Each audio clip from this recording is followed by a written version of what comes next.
Bonjour tout le monde, bienvenue dans les rubriques de G. Ça fait plaisir de vous retrouver aujourd'hui. Dis donc, on se fait rare en vidéo, hein. Eh oui, je sais, mais que voulez-vous?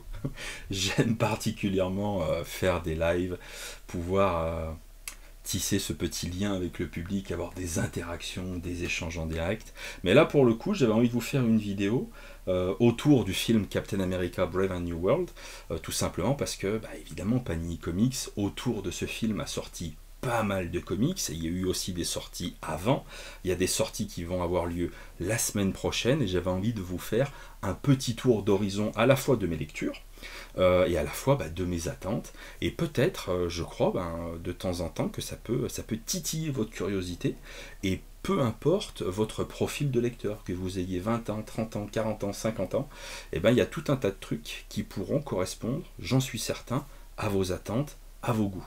Le premier titre dont on va parler aujourd'hui, c'est un must-have qui est donc sorti la semaine dernière, All New Captain America, le réveil de l'Hydra, évidemment chez Panini Comics, au scénario Rick Remender, rien que ça, et au dessin Stuart Timonen. On peut retrouver à l'intérieur les épisodes All New Captain America 1 à 6 de la série de 2015. Qu'est-ce que je peux vous dire sur ce truc-là? Je pense sincèrement que si vous voulez rencontrer le Captain America Sam Wilson comme moi, j'avais jamais lu en fait de comics Captain America Sam Wilson, j'ai commencé par celui-là pour me faire un petit peu une idée de ce qu'il avait dans le ventre, dans le ventre, oui on va la garder, pour savoir un peu ce qu'il avait dans le ventre, ce Sam Wilson avec le bouclier, et j'ai été agréablement surpris, une aventure absolument magnifique, extrêmement dynamique, ça pète de tous les côtés, c'est absolument génial. On est vraiment sur un Sam Wilson qui, en tant que Captain America, est au début de sa carrière. À chaque début d'épisode, il y a un truc que j'ai trouvé extrêmement malin. Tu vas avoir un petit retour en arrière dans le passé de Sam Wilson qui va te permettre de comprendre ses fêlures, ses blessures, ses faiblesses et de quelle manière en fait il s'est construit pour finalement devenir un héros absolument hors du commun et digne de porter le bouclier, et ça c'était vraiment vraiment chouette. De l'action mais débridée, mais en veux-tu en voilà, ça pète dans tous les sens. Tu vas pouvoir retrouver toute la galerie des méchants traditionnels en fait de Captain America, peut-être pas tous évidemment, mais tu vas en retrouver franchement un sacré paquet. Au dessin, je vous l'ai dit, Stuart Timonen. Pour la petite histoire, Stuart Timonen, il y a encore 3 mois de ça, j'avais pas véritablement rencontré ce dessinateur. J'avais pas vraiment lu de bouquins qui m'avaient marqué, où Stuart Timonen était au dessin et où je l'avais trouvé fantastique. Et je dois dire que là, c'est la deuxième fois que je vois des dessins de Stuart Timonen qui sont très différents de ceux que j'avais pu voir dans Superman Identité Secrète, mais qui sont absolument merveilleux. C'est vraiment d'un dynamisme exceptionnel.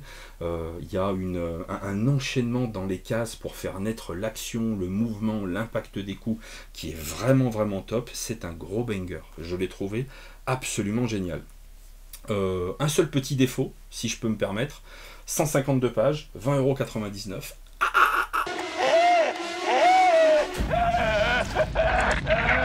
C'est le moment où ça picote.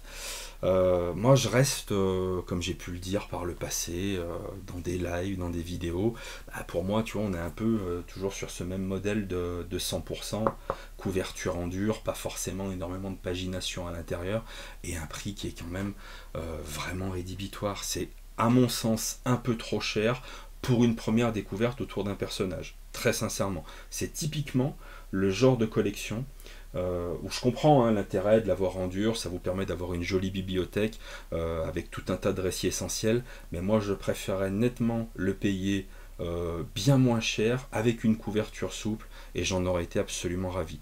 Je trouve qu'avec un prix comme ça, c'est compliqué un peu d'aller dessus. Néanmoins, si le prix n'est pas un frein pour vous, sincèrement en termes d'histoire, de dessin, c'est quelque chose de très très bien pour rencontrer Sam Wilson en tant que Captain America. Un autre comics que j'attendais tout particulièrement et qui avait véritablement titillé ma curiosité, Captain America La Vérité, Captain America Truth, Au scénario, on peut retrouver Robert Morales, au dessin Kyle Baker. C'est pas forcément des noms qui vont être aussi sonnants que des Jeff Jones, Stuart Timonen, Rick Remender, mais vous allez pouvoir découvrir dans l'édito pourquoi ce sont eux qui sont venus en fait travailler sur cette série particulière, sur cette mini-série, et j'avais énormément d'attentes là-dessus, et en même temps aussi un petit peu d'appréhension pour deux raisons.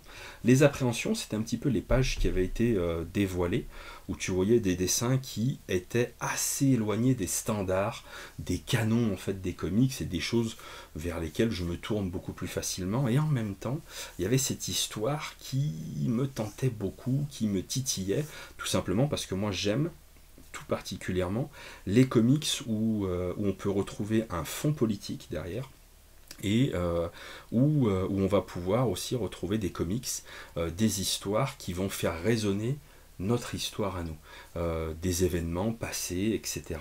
Et donc en fait c'est tout l'enjeu en fait de ce bouquin, puisque tu vas retrouver ce personnage, Isaiah Bradley, on peut retrouver aussi dans les MCU, Falcon and the Winter Soldier, et également évidemment le dernier Captain America Brave and New World, et ce personnage aurait été un des premiers Captain America, si ce n'est le premier Captain America, un Captain America noir dans une Amérique ségrégationniste, au sein de l'armée qui essayait absolument de le cacher, qui ont essayé de faire des tests, qui ont testé le sérum de super soldat sur des noirs américains pour voir un petit peu les effets que ça avait. Ils les ont utilisés comme des cobayes, et en fait on va suivre tout le parcours de ce mec-là. Et donc moi, ce que j'ai trouvé absolument fabuleux dans l'histoire, c'est que ça fait résonner des choses qui se sont réellement passées aux États-Unis d'Amérique, sur des tests, des cobayes, de quelle manière étaient traités les Noirs américains à cette époque-là. Et malgré tout ça, j'ai particulièrement aimé découvrir ce que Isaiah Bradley avait au fond de lui, et à quel point c'était un mec évidemment qui avait souffert, mais qui mérite le titre de Captain America pour des raisons que je ne peux pas évoquer, que vous découvrirez par vous-même, mais pour moi, on est sur un essentiel, véritablement. Pour les gens en fait qui aiment Captain America, qui aiment le côté iconique, symbolique derrière le personnage, on est sur quelque chose qui pour moi est totalement incontournable. Je suis mais plus que ravi de pouvoir mettre dans ma modeste collection Captain America ce bouquin-là, dans cette édition qui est absolument magnifique, vraiment je la kiffe. Ça aurait été dans une édition dans un petit format, ça m'aurait certainement moins plu. Là je trouve que l'écran est à la hauteur de l'importance du récit, et je suis vraiment content de pouvoir le mettre à côté de mes récits Captain America, parce que je n'irai pas jusqu'à dire que c'est un récit fondateur, mais pour moi c'est quelque chose qui compte et que je trouve très très chouette. Au niveau du dessin, en fait, je comprends pas bien je comprends pas bien. Moi, j'ai pas de réserve en fait autour du dessin. Je suis également, depuis toujours, j'ai lu des BD franco-belges, je lis des mangas. On va dire que j'arrive assez facilement à m'habituer à n'importe quel style de dessin. Là où j'ai un petit peu plus de mal, on le sait, c'est avec les dessins qui sont un petit peu trop numériques, où c'est un peu trop trafiqué par ordinateur, où pour moi il manque un petit peu la patte de l'être humain derrière. Et là pour moi on est à cheval entre de la franco-belge et du comics. Et le dessin, à la limite, c'est pas qu'il est pas important, c'est pas qu'il est pas beau, c'est que l'histoire elle est tellement importante, elle est tellement bien racontée que c'est secondaire. C'est malheureux à dire, mais c'est secondaire. Ce qui veut pas dire que c'est pas beau. Il y a vraiment un trait particulier, singulier, on est bien d'accord, mais qui se marie très très bien avec cette histoire-là. Donc pour moi, en fait, il n'y a vraiment pas de sujet autour du dessin. Ça se lit très bien, ça se lit très vite, et c'est un récit qui compte, et je suis vraiment content de pouvoir le posséder et l'avoir dans ma collection.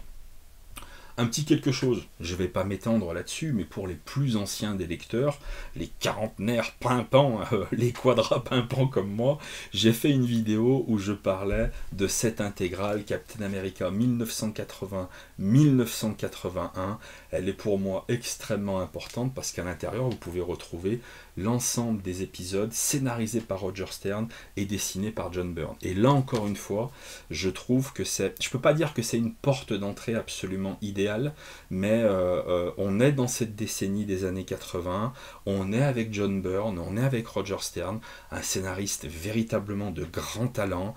John Byrne, je ne le présente plus, un dessinateur qui a marqué plusieurs générations et qui est absolument fantastique, et on va les suivre pendant quelques épisodes sur leur vision de Captain America. On n'est pas sur un grand run, on n'est pas sur une réécriture du personnage, on est simplement sur deux amoureux de ce personnage qui vont faire un court passage sur la destinée de Captain America, mais qui vont vraiment faire des choses absolument magnifiques. Au cas où, je vous mets en lien dans la description le lien de ma vidéo où je parlais beaucoup plus profondément en fait de cette intégrale, mais je voulais quand même en dire un mot parce qu'elle est vraiment géniale. Celle-ci, elle est à 36 €, 328 pages. La semaine prochaine, puisqu'on est sur les intégrales, il y a la suite qui sort. Et la suite, elle m'intéresse tout particulièrement, l'intégrale 1981-1982, puisqu'on va commencer le run de DeMatteis et de Mike Zeck sur le personnage de Captain America. C'est eux qui vont succéder, grosso modo, à Roger Stern et John Byrne. Il y a eu un petit intérim, mais grosso modo, c'est eux qui vont vraiment faire la... Je touche en même temps la couverture, parce que je vois qu'il y a une petite imperfection, mais qui... un psychopathe de la beauté de ses comics. Bref, et ça, vous voyez, je suis extrêmement patient en fait de découvrir ce run-là, parce que j'ai été absolument enchanté de la narration, alors qu'on était au début des années 80 dans celui-là, et je sais que le run de DeMatteis et Mike Zeck a quand même, malgré tout, une bonne réputation. Il y a des choses à lire dessus, il y a des moments qui sont intéressants autour du personnage, et j'ai très très envie en fait de débuter cette aventure, et pour moi, on sera sur un achat Day One, c'est sûr et certain. Je ne pouvais pas terminer cette vidéo où on parle un petit peu de mes lectures, de mes attentes autour de Captain America en comics, sans parler évidemment des omnibus qui sont déjà disponibles, les omnibus qui reprennent en fait l'intégralité du run de Brubaker sur le personnage de Captain America. C'est vraiment le premier run Captain America que j'ai lu, relu, dévoré, pas en entier, si je vous dis pas de bêtises. Il y a vraiment la toute fin où j'avais décroché parce que je la trouvais vraiment pas sympa à l'époque où je la lisais en fait dans les kiosques, mais sinon vous voyez, ces deux premiers tomes et le troisième tome donc du coup qui sort la semaine prochaine, pour moi on est sur un banger absolument total. L'histoire est géniale, c'est haletant, je présume qu'à un moment ou un autre j'aurai l'occasion d'y revenir dessus pour en parler un petit peu plus longuement. Mais ce ne sera pas tout de suite, et puis ce serait surtout pas nécessaire de le faire tout de suite, puisque du coup je vais vous renvoyer vers l'ensemble des lives qu'a pu faire Anto Webhead autour de Captain America en préparation de la sortie du film Captain America Brave New World, et où il parle évidemment de ce run emblématique, mais aussi de tout un tas d'autres runs, notamment des choses qui ne sont pas forcément disponibles en VF, et ça sera un complément parfait pour, si vous avez envie en fait d'en savoir un petit peu plus sur le personnage, des runs, etc. etc. Voilà, je crois que j'ai fait à peu près le tour. Gros banger, les omnibus, vraiment vous pouvez y aller. Les intégrales pour moi c'est pareil, les intégrales 80-81, j'ai déjà déclaré mon amour absolu pour ces épisodes là, donc je vous invite également à les découvrir. La suite, je suis très impatient et je reviendrai vers vous pour vous en parler. Ça, c'est incontournable. Il n'y a pas débat, il n'y a pas discussion. Ne venez pas me dire dans les commentaires, oui mais les dessins, non, c'est génial. Voilà, je ne veux pas parler. Et ça, voilà, ça peut s'adresser véritablement aux nouveaux lecteurs, aux mecs comme moi qui ont envie d'en découvrir un petit peu plus sur Sam Wilson, c'est très bien aussi. Et voilà, fin de cette petite vidéo. Merci de m'avoir écouté. Je vous dis à très bientôt dans la rubrique de G. Bisous, salut.